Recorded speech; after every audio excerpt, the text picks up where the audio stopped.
你知道世界上最窄的城市是在哪里吗？它就是位于中国云南省昭通市的盐津县。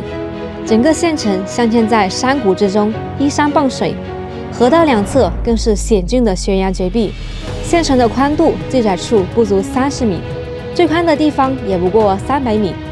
这里的楼房大多是邻间相连的吊脚楼，仅靠着几根细长的柱子支撑，仿佛悬挂在半空中。来到这里都不用担心会迷路，因为这里的中心路只有一条，远远望去，整个城市宛如一线天。因此，这里也被网友戏称为名副其实的一线城市。大家好，我是小雪。今天呢，我们来到了云南省盐津县，带大家看看这个号称中国最窄县城，同时呢，也被网友戏称为真正的一线城市。到底有多窄呢？我们来看看。县城呢不是很宽，但是真的很狭长。县城最窄处仅有30米，最宽呢也不到300米。整个县城被这个河流一分为二。如果说想到对面去的话，需要走这个桥。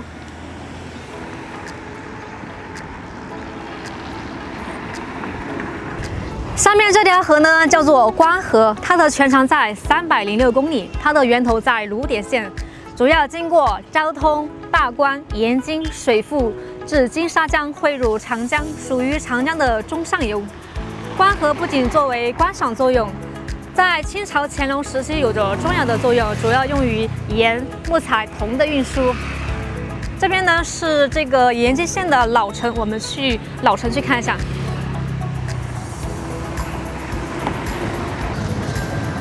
这座桥叫做东风大桥，虽说叫东风大桥，但是你们看这个宽度只够2个车，旁边呢两边各有一个人行横道。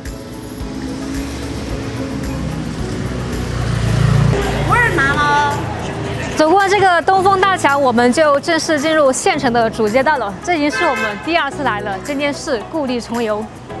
今天再带大家详细了解一下。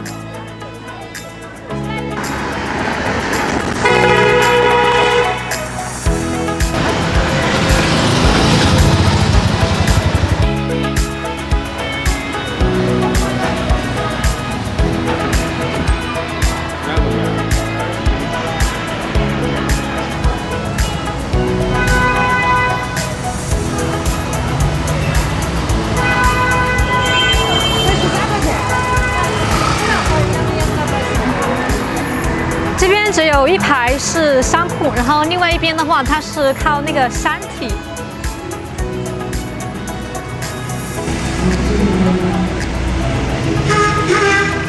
哦，车子掉头都有点困难。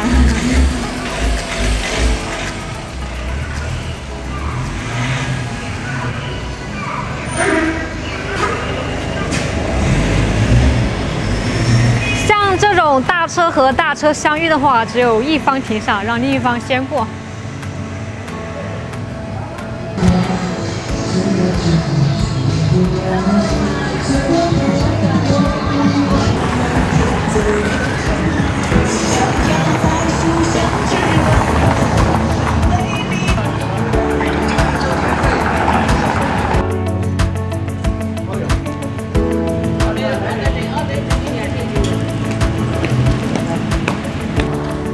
这条路是越走越窄，老司机来了都犯迷糊，因为这条路它是没有中心线的，分不清是单向还是双向。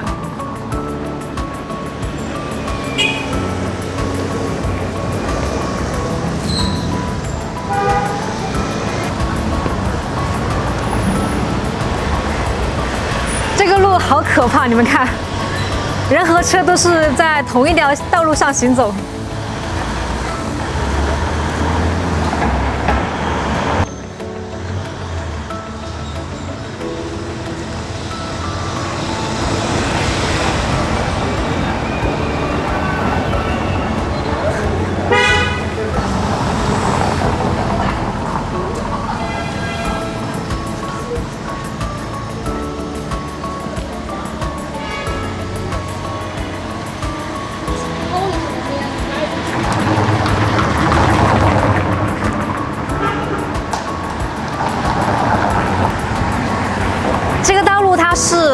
窄不一的，一会儿宽一会儿窄。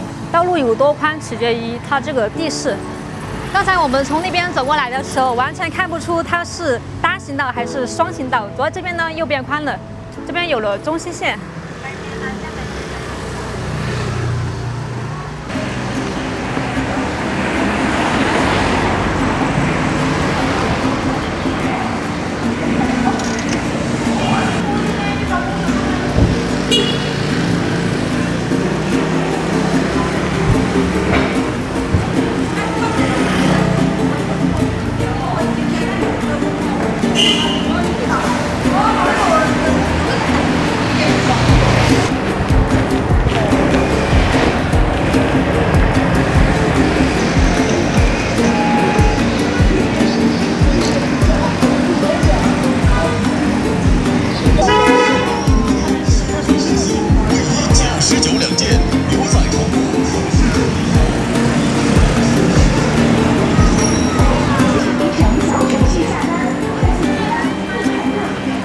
是整个县城最繁华的地段了，这边有吃的，有穿的，有用的。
大家看，一直都在堵车，我特别佩服这里面开出租车的司机了，因为他们耐心太好了。要是我的话，肯定不适合，因为我脾气有点躁。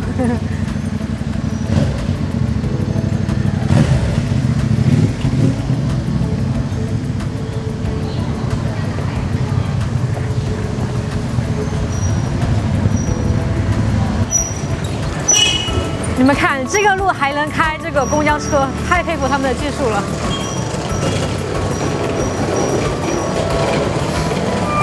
要是对面来个小车，这个怎么办呀？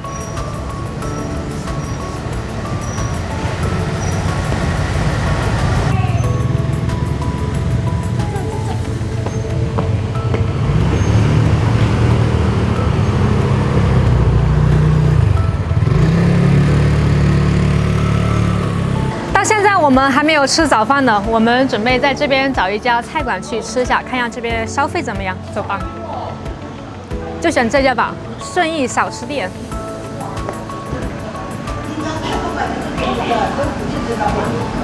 我们先来看一下这个菜单，这些价格我们还是能接受的。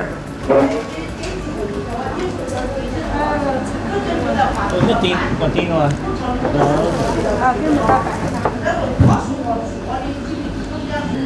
现在我们的菜已经上齐了，看一下我们点的什么菜，有干煸肥肠、麻婆豆腐，还有酸菜粉丝汤，还有青椒炒肉丝。现在开吃吧，今天我已经很饿了。吃饭嘛，不用客气。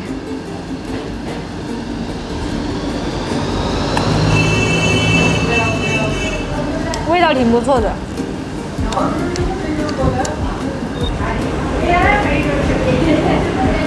我们现在饭吃完了，老板多少钱？106块钱。106。我们点的是3菜1汤。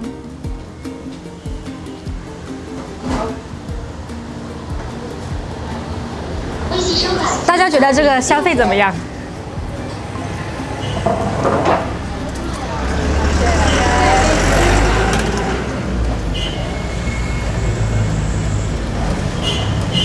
这边边说话的口音接近于四川宜宾那边，像云贵川说话我都能听懂，除非那种少数民族的话。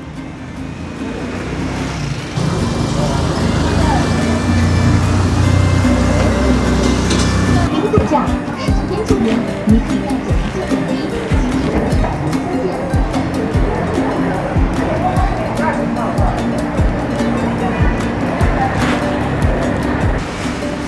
这边有一个桥叫做新村大桥，这座桥呢是一个铁索桥，我们上去体验一下。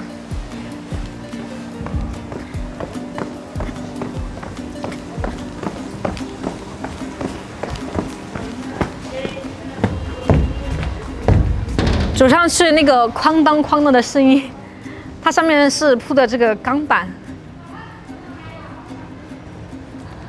像这边露天停车场是比较稀缺的，像有的酒店它是不提供停车场的，有的酒店则是提供那种地下停车场。看那边，那边是一个地下停车场。这些车子呢，它是需要乘坐那种升降式的电梯升到下面去的。我看了一下，这家酒店离那边商铺是很高的，1、2、3、4，在第4层的时候才是它的商铺位置。这座桥走上去一晃一晃的，我们来看一下这下面。我真的好高呀，因为最近是雨季，这下面的水是比较浑浊的。延津县呢，隶属云南省昭通市，在四川和云南的交界处，在昭通和宜宾两市的中部。这里为什么叫延津县呢？跟它这个盐有关系。在以前的时候，这里产盐和有盐井并设渡口而得名延津县的。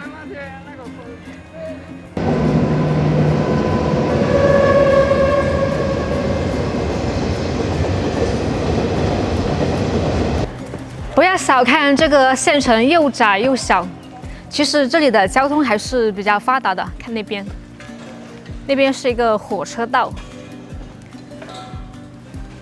这个火车道呢是从内江开往昆明的。这边是一个候车室，我们进到里面去看一下。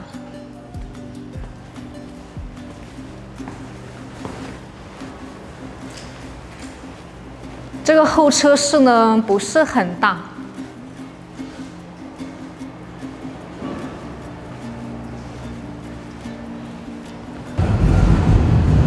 大家看这里有火车经过，这个火车呢应该是拉一些货的、装货的一个火车。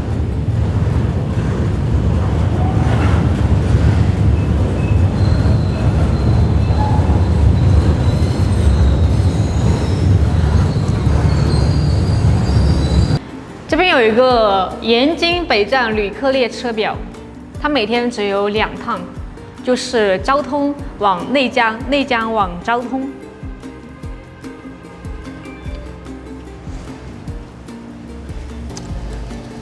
感觉这个县城已经超过了好多县城了，像好多县城都是没有火车的。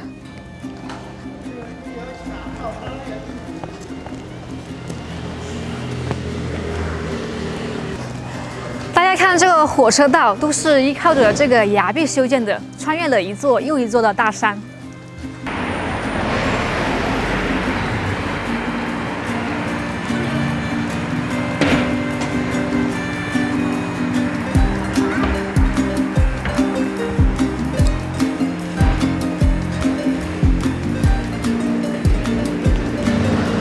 看这边。一线网红峡谷盐城，这边应该是一条美食街。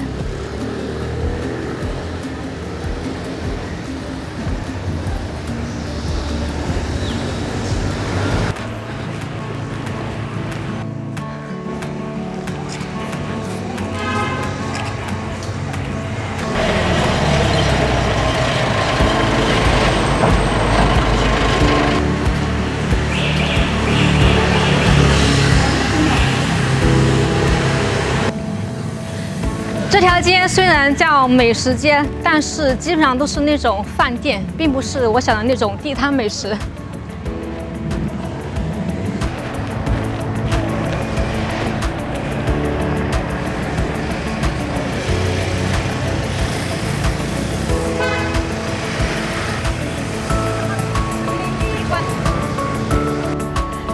呢，我们来到了这个县城的对岸，大家看这边这条道路呢叫做马水线，它是临着这个崖壁修建的，这边最容易堵车了。这边堵车呢是一件常事。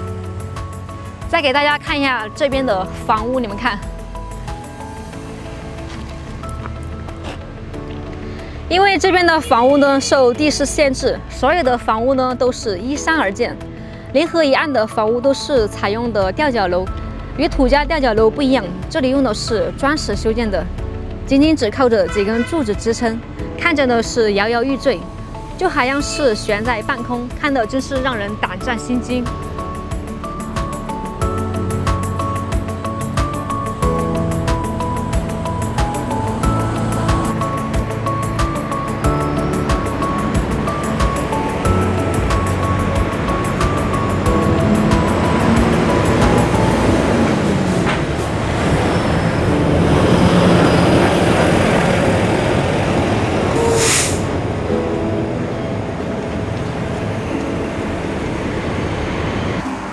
我们这个车一直都是停在这个县城的外面的，因为县城里面不好停车。现在我们再用开车的视角再去体验一下。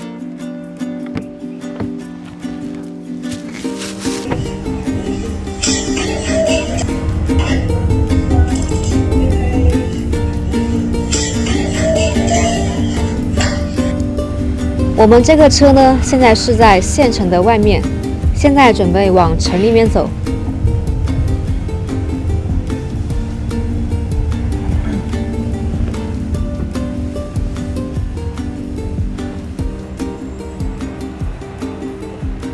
大家看，才刚开始走，就已经开始堵车了。在这里，只要有车临时停下，就会引发堵车。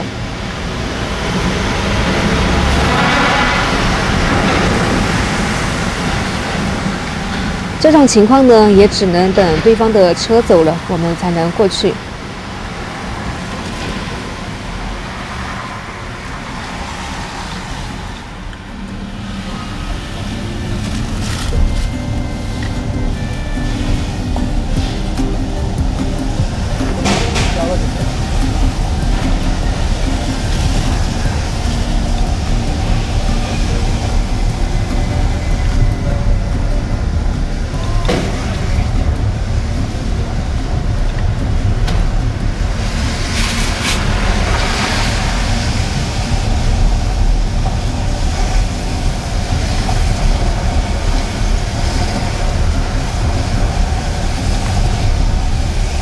开始进入街道了，这边是属于老县城。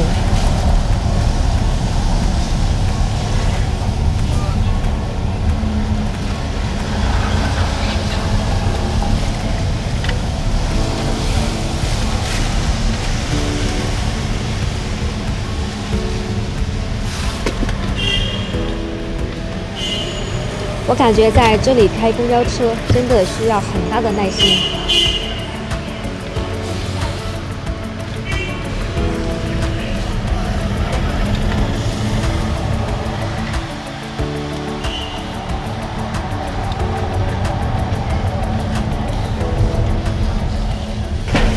现在我们走的这一段路也是延津县的主街道，同时呢，它也是属于这个县城的过境路。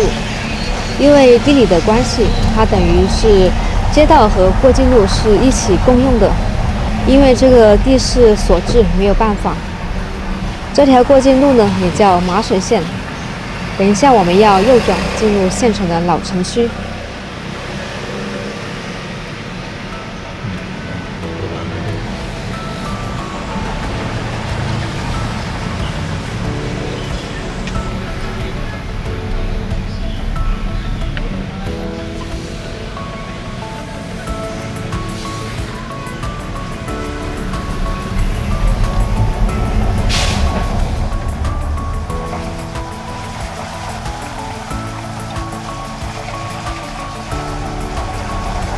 现在右转进入县城，这个就是我们刚才走的那座大桥——东风大桥。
大家看这条路，这里铺满了这个减速带。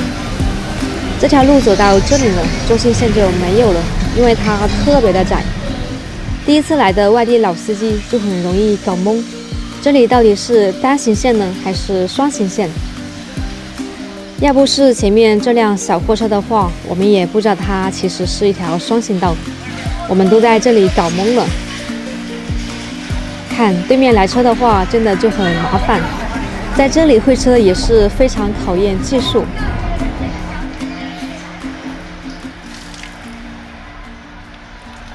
这边终于好多了，感觉我们这个车都是卡着这个路边走的，基本上遇到对向来车都只能停下来慢慢的会车。这里的地理条件真是太有限了。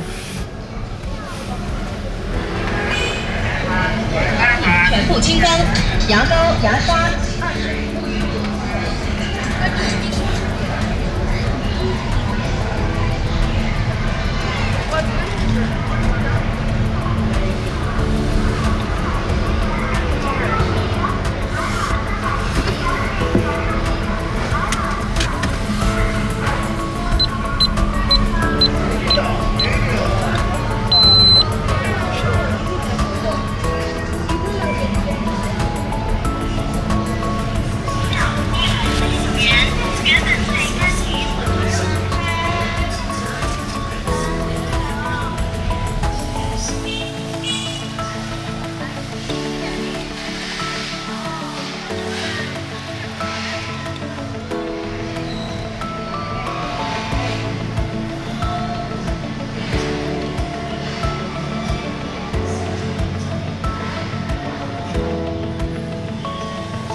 这里就是老县城的中心阶段了，等一下我们还要开到新县城那边。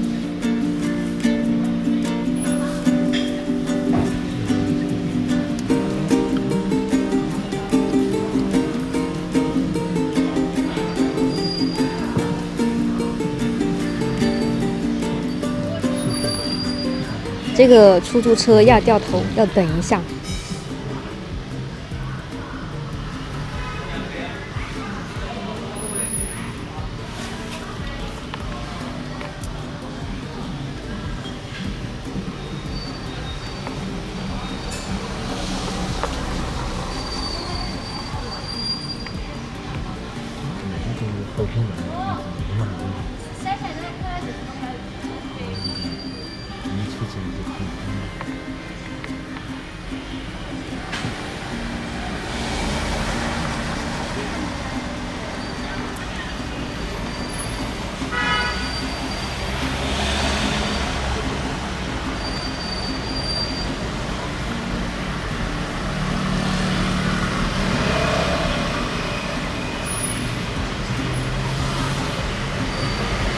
我看又堵车了。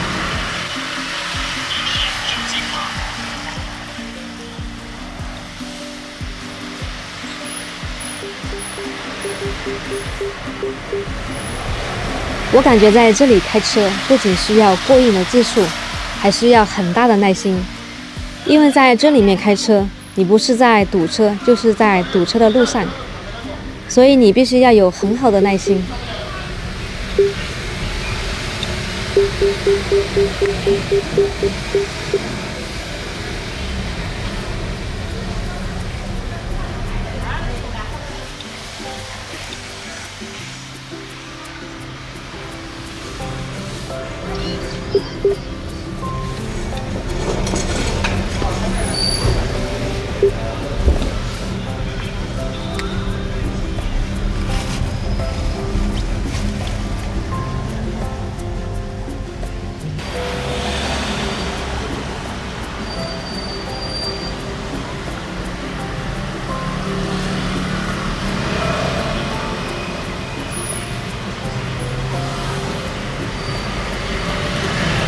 大家看这里，真是太难回车了。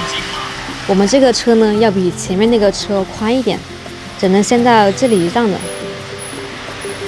先让对向的车过来，先在这里等一下。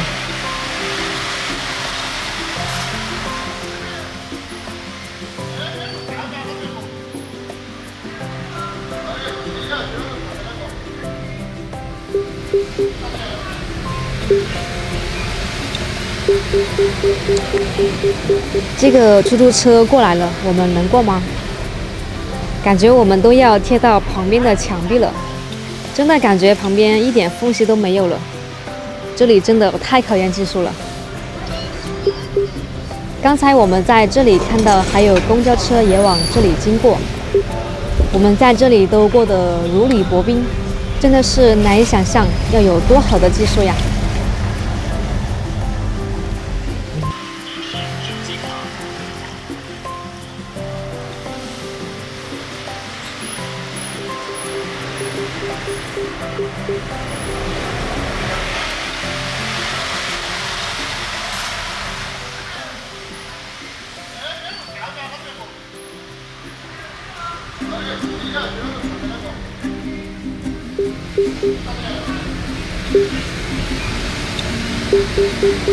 从这里下去就是火车站了，但是那边的路要更窄更难走，我们直接在这里掉头往回走吧。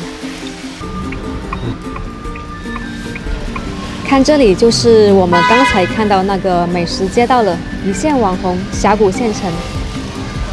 这一条街基本上都是门面，都是美食。我刚开始来的时候还以为是那种摆了很多地摊美食的街道，但其实呢不是。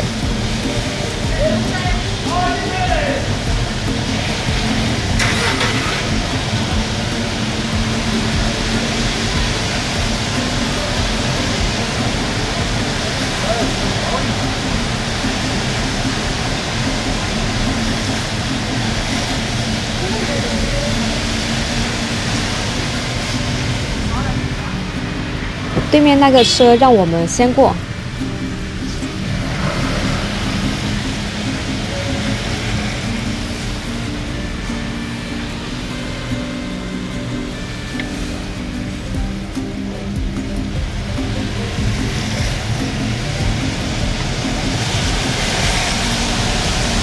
这条街还好没有那么堵，车子呢也不是很多。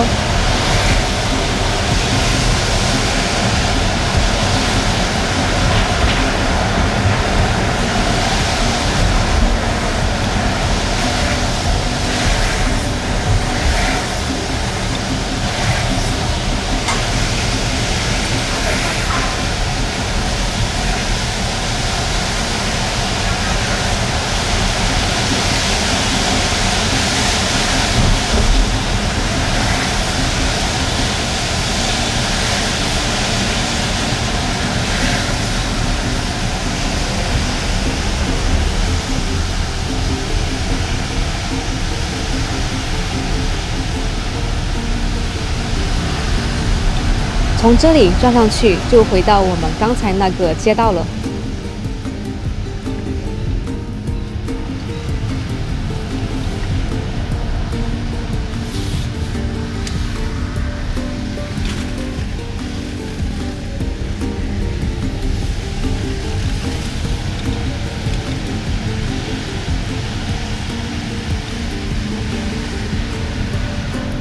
哇，这里转过来特别的麻烦，太窄了。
现在我们是在走回头路了，老县城的基本上就是这个样子了。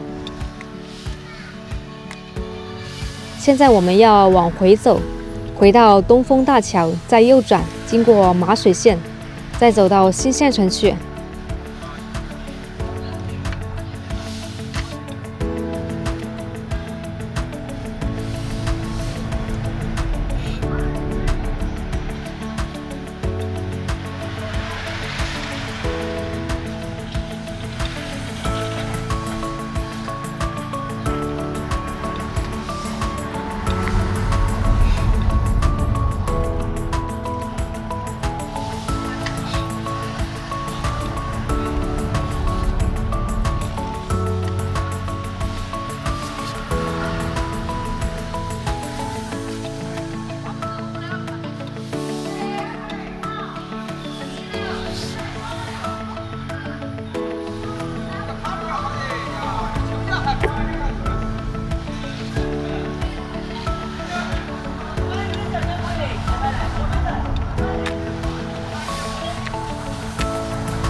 现在右转，沿着这条路走，就可以到达新县城了。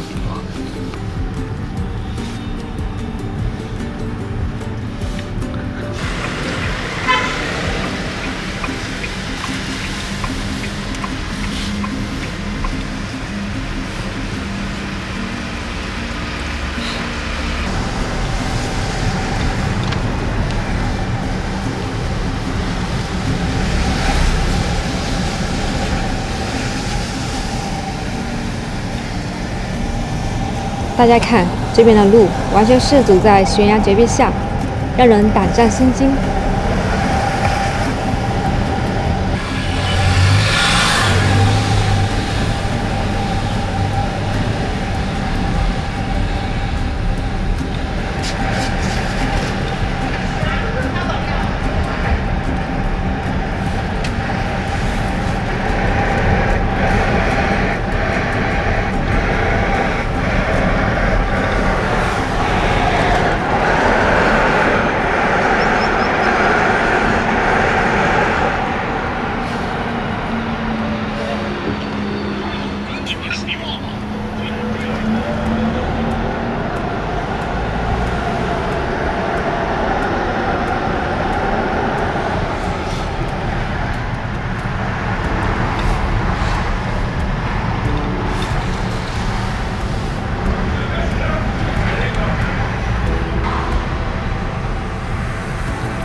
这边就差不多快到新县城了。看我们旁边有一些人行横道，还有一些树木，像一个河边公园一样。这就是一个人行观景路。这边的人行道就很宽了。在老县城那边基本上都没有看到这种人行横道的。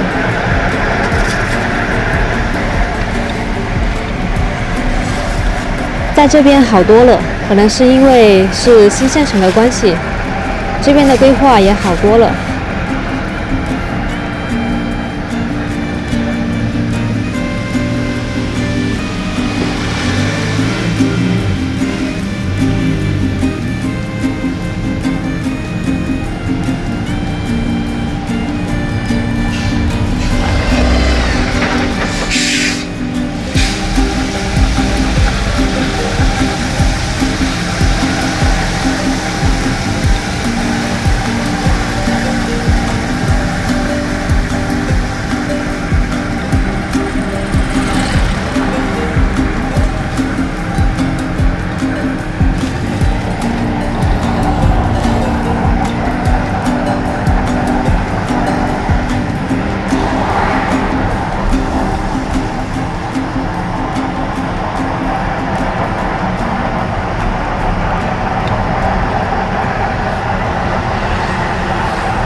看，我们终于到新县城了。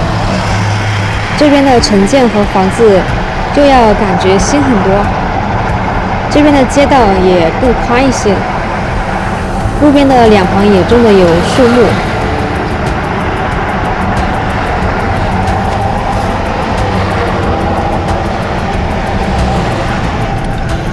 这边就感觉没有那边那么压抑了，没有那边那么窄。这边给人的感觉像一个正常的县城。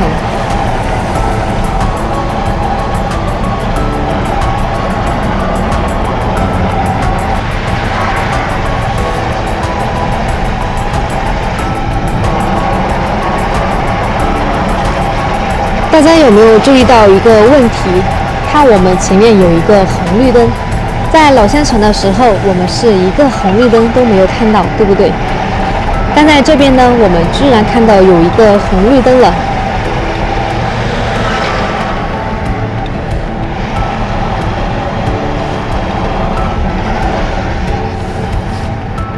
这里还有一个地下隧道，从老县城到新县城这边，它的路程应该是在7、8公里左右吧。开车的话，大概需要10几分钟。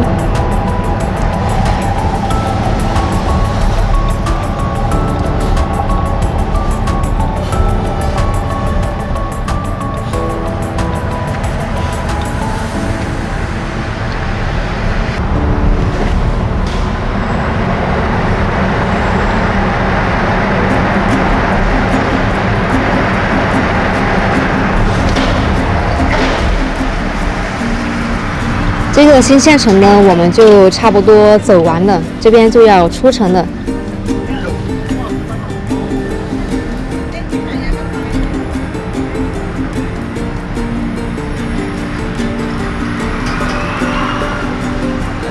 前面有一个停车场，我们准备把车停到那边去。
就是这里了，往这里上去。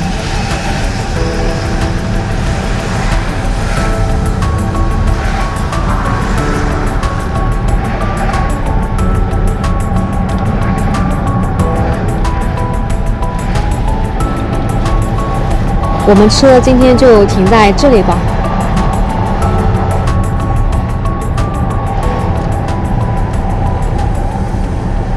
好了，今天这个一线城市我们就参观完了，大家觉得怎么样？